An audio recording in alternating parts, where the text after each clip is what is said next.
ሰላም እንዴት ናችሁ? የዚህ ጄነሬሽን ቲዩብ ተከታታዮች ዛሬ ይዤላችሁ የመጣሁት ርዕስ ታዳጊ ህፃናትን በአደገኛ የሥራ ሁኔታ እንዲያድጉ ሲደረግ የሚያስከትልባቸውን ቋሚ የአካላዊና ስነ-ልቦናዊ ለውጦችን የሚዳስሱ ጥናቶችን ነው። ይህ ርዕስ በዋናነት የሚመለከተው ህፃናት ልጆቻችሁና እንዲሁም የሌላ ሰው ልጅም ቢሆኑ የታክሲ ረዳት አድርጋችሁ የምትቀጥሩ ሰዎችን ከ15 በታች የሆኑ የቤት ሰራተኞችን እንዲቀጠሩ የምታደርጉ ወላጆች ወይም ቀጥራችሁ የምታሰሩ አሰሪዎችም እና ሌሎች እነዚሁ ህፃናትን በከፍተኛ ፍርሃት እና የትልልቅ ሰዎችን ቫዮለንስ ባለበት ሁኔታ ስራ የምታሰሩ ሰዎችን አሁን የምነግራችሁ ነገር ብታውቁ ጥሩ ነው። ከዛ በኋላ ለምትወስኑት ውሳኔ ጠቃሚ ይሆናል ብዬ ስላሰብኩ ነው ይሄን ቶፒክ የመረጥኩት። ህፃናት ወይም ታዳጊ ወጣቶች በወሳኝ የእድገት ዘመናት ወቅት ለረጅም ጊዜ ለጥቃት፣ ለአካል ወይም ለስነ-ልቦና በደል ወይም ለከባድ የስሜት ቀውስ መጋለጥ በህፃኑ የነርቭ ስነ ህይወት ላይ በሆርሞን ቁጥጥር፣ በበሽታ መከላከያ ስርዓትና በጂን መገለጫዎች ላይ ቋሚ ለውጦች ሊያስከትሉ እንደሚችሉ ጥናቶች ያሳያሉ። አንድ ህፃን በማያቋርጥ የፍርሃት ስሜት ውስጥ በሚሆንበት ጊዜ የሰውነቱ የተፈጥሮ ስርዓት ለጤናማ እድገት ቅድሚያ ከመስጠት ይልቅ ለጊዜያዊ ህልውና ቅድሚያ መስጠት ይመርጣል ማለት ነው። ይህ የመዋቅርና የባዮኬሚካል ለውጥ ድብቅ ተጋላጭነት ወይም ላተንት ቮልነራቢሊቲ በመባል የሚታወቅ ቋሚ የስነ ህይወታዊ ተጋላጭነትን ያስከትላል ማለት ነው።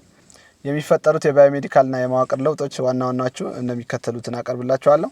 አንደኛ፣ የአንጎል መዋቅር ለውጥ ያስከትላል። ከባድ ሲቃይ ወይም ፍርሃት የአንጎልን የተፈጥሮ ቅርጽና እድገት በቋሚነት ይለውጠዋል። ፍርሃት ትውስታንና ስሜትን የሚቆጣጠሩ የአንጎል ክፍሎች በትክክል እንዳይሰሩ ያደርጋቸዋል ማለት ነው። ሁለተኛው የሆርሞን መዛባት ያስከትላል። የሰውነት የጭንቀት ሆርሞኖችን እንደ ኮርቲሶልና አድሬናሊን የሚባሉ ማለት ነው የማመጣጠን አቅሙን በቋሚነት ያጣል ሰውነታችን ማለት ነው። ይህንንም ህፃኑ ሁል ጊዜ በከፍተኛ ፍርሃትና ስጋት ውስጥ እንዲኖር ያደርገዋል። ሶስተኛው የጂን ለውጥ ወይም ኤፒጂኔቲክ ሞዲፊኬሽን እንለዋለን። የደረሰው በደል የዲኤንኤ ቅደም ተከተሉን አይቀይረውም፣ ኦልሬዲ የተሰራ ነገር ስለሆነ። ነገር ግን ጂኖችን የሚሰሩበት መንገድ በቋሚነት ይቀይራል። ያሉት ጂኖች ግን የሚሰሩበት መንገድ በቋሚነት ይቀይራል ማለት ነው። ይህም ለጭንቀትና ለድብርት ተጋላጭ ሊሆን ይችላል። አራተኛው የሰውነት መቆጣት እና የሚያስከትለው በሽታ ነው። የሰውነታችንን በሽታ የመከላከያ ስርዓት ሁልጊዜ እንዲነቃቃ ያደርጋል። ስለዚህ በእድሜ መግፋት ለልብ ህመም፣ ለስኳርና ለተለያዩ በሽታዎችን ተጋላጭ ያደርገዋል ማለት ነው። አሁን ያልኳቸው ዋና ዋና ነጥቦችን በዝርዝር ስናያቸው የመጀመሪያው እንደነገርኳችሁ የአንጎላችን የመዋቅር ለውጥ ነው። አንደኛው የፍርሃት ስሜት የሚመራው የአንጎል ክፍል መጠኑ ይጨምራል። ሁልጊዜ በፍርሃት ውስጥ ስንሆን ፍርሃትን የሚቆጣጠር የአንጎላችንን ክፍል መጠኑ ይጨምራል። ይሄም አሚግድላ ይባላል። ሁልጊዜ ንቁ እንዲሆን ያደርገዋል። ይህም ህፃኑ ሰላማዊ አካባቢ እንኳን ቢሆን ሁልጊዜ በፍርሃትና በስጋት እንዲኖር ያደርገዋል ማለት ነው። ሁለተኛው የአንጎል መዋቅር ቅርጽ የምንለው ትምህርትን፣ ንግግርን፣ ትውስታን የሚይዘው የአንጎላችን ክፍል መጠኑ ያንሳል። ያኛው የስጋትና የፍርሃት መቆጣጠሪያው ከፍ ባለ ቁጥር ይሄ በጣም ጠቃሚ የሆኑ ነገሮችን ለምሳሌ ትምህርትን፣ ንግግርንና ትውስታን የሚቆጣጠረው የአንጎላችን ክፍል መጠኑ በጣም እንዲያንስ ያደርገዋል። ይህም ሂፖካምፓስ ይባላል። ይሄ ደግሞ የማስታወስና የማሰብ ችሎታችንን በእጅጉ ይቀንሰዋል ማለት ነው። ሶስተኛው ውሳኔ ለመስጠት፣ ስሜትን ለመቆጣጠርና በምክንያት ለማሰብ የሚያገለግለው የአንጎላችን ክፍል አሁንም እድገቱ ይስተጓጎላል በስጋትና በፍርሃት ምክንያት። ይሄ ደግሞ ፕሪፍሮንታል ኮርቴክስ ብለን እንጠራዋለን።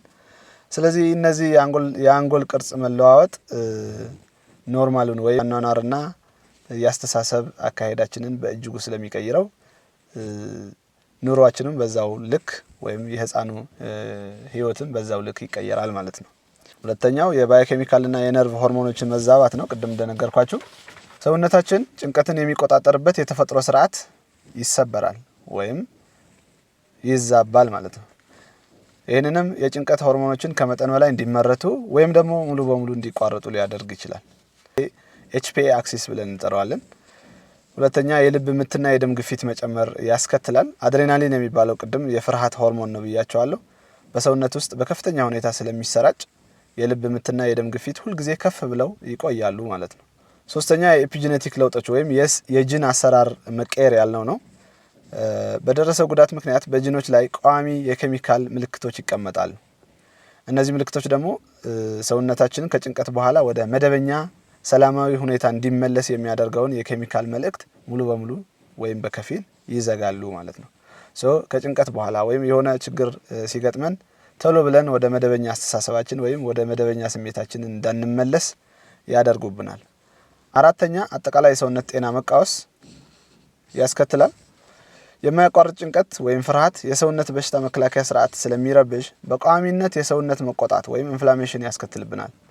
ይህም ለአዋቂነት እድሜ የልብ በሽታ፣ ሱካርና የአጥንት መገጣጠሚያ ህመሞችን ያስከትልብን ይችላል ማለት ነው። ከዚህ በላይ የዘረዘርኳቸው ነገሮች በሰውነታችን ውስጥ የሚከሰቱ አካላዊ ለውጦች ናቸው።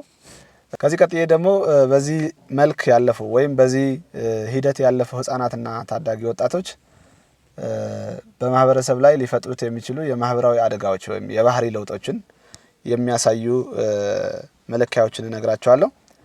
አንደኛውና ዋነኛው የባህሪ ለውጥ ጥቃትን እንደ መደበኛ ነገር መውሰድ ነው። በብዝበዛና በስጋት ውስጥ ያደጉ ህጻናት አዋቂ ሲሆኑ ለሚያደርሱት ጥቃት ምንም አይነት ጸጸት ወይም ርህራሄ አይሰማቸውም። ጥቃት ተጠቅሞ ሁሉም ነገር ማስተካከል የህልውና መታገያ መንገድ አድርጎ መቁጠር፣ ገንዘብ የመቆጣጠር ወይም ኃይልና ጉልበትና ገንዘብን የመቆጣጠር መሳሪያ አድርጎ የማሰብ፣ በአጠቃላይ ለሌሎች የሚኖራቸው ርህራሄ በከፍተኛ ሁኔታ የቀነሰ ነው የሚሆነው ማለት ነው። ጥቃት ከትውልድ ወደ ትውልድ የሚተላለፍ ሆኖ እንዲቆይ ያደርጋሉ። ይሄ ማለት ነው በህፃንነታቸው ወይም ወጣት ሆነው የደረሰባቸው የጉልበት ብዝበዛና ስጋት እነሱ በተራቸው ለሌላው ትውልድ ያስተላልፉታል ማለት ነው። ልክ እንደ በዘር የሚተላለፍ ህመም ከትውልድ ወደ ትውልድ እንዲተላለፍ ያደርጋሉ። ይህም ከፍተኛ የባህሪ ለውጥ ነው ማለት ነው። ሌላው በጥናቱ የሚታይ የተረጋገጠ ነገር ምንድነው? እነዚህ ግለሰቦች በስታቲስቲክስ ደረጃ ከባድ የህፃናት በደል አድራሾች ሆነው ተመዝግቧል። ቅድም እንደነገርኳችሁ ደግሞ ምንም አይነት የርህራሄ ስሜትም የላቸውም ወይም ርህራሄን የሚቆጣጠር የአንጎላቸው ክፍል ፕሪፍሮንታል ኮርቴክስ የሚባለው በመጠኑ በጣም አነስተኛ ስለሆነ በዛው ልክ የሚያሳዩት ርህራሄም በጣም አነስተኛ ነው ወይም ሙሉ በሙሉ የለም ማለት ነው።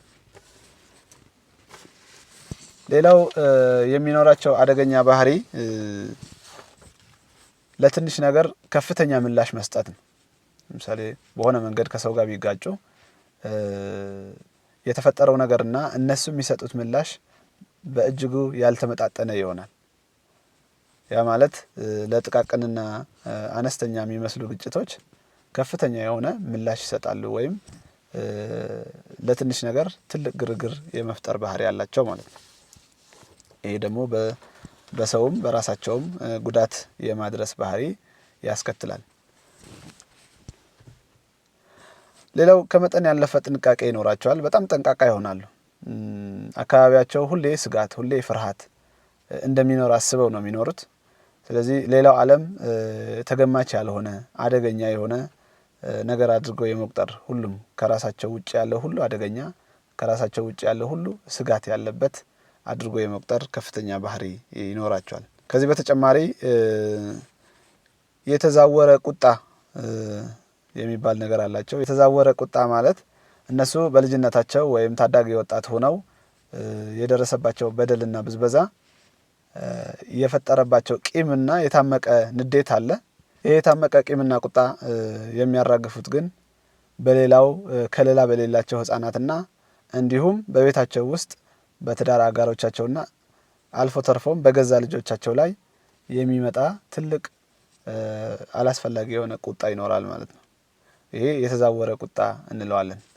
የባህሪ ለውጦቹ እነዚህ ይመስላሉ። በመጨረሻ ደግሞ የማህበራዊና ኢኮኖሚያዊ ተስፋ መቁረጥ ውስጥ የሚገቡም እነዚሁ ናቸው። በኢኮኖሚ ደረጃ ስናየው በከፍተኛ የማህበራዊና የኢኮኖሚያዊ ተስፋ መቁረጥ ደረጃ ላይ የምናገኛቸው በስታቲስቲክስ በአብዛኛው በዚህ መልኩ ወይም በዚህ ልክ ያደጉ ህፃናት ይሆናሉ። የሚመጣው ምንድነው? ኦቤስ የሆነ ነገር ነው። በግዳጅ ስራ ውስጥ ካደገ ከትምህርት ቤት ቀርተዋል ማለት ነው።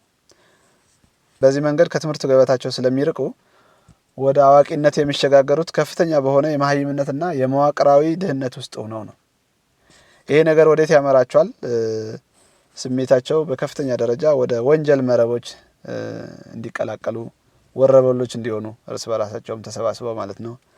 ሌላው ወደ ታጠቁ ግጭቶች የመግባት እድላቸውም ከፍተኛ ነው ማለት ነው። ይሄ በማህበራዊና በኢኮኖሚያዊ ሁኔታ ሲታይ ነው። ለዛሬ የነበረን ቆይታ ይሄን ይመስላል። ይህ ቪዲዮ የተመቻችሁ ወይም ያስፈልጋል ብላችሁ ያሰባችሁ ሰዎች ሼር፣ ላይክ፣ ሳብስክራይብ በማድረግ ለሌሎች እንዲደርስ አድርጉ። ቻናላችንም በዛው ልክ እንዲያድግ አስፈላጊ የሆኑ ስራዎችን እንዲሰራ እንድትተባበሩን በአክብሮት እንጋብዛችኋለን። እናመሰግናለን።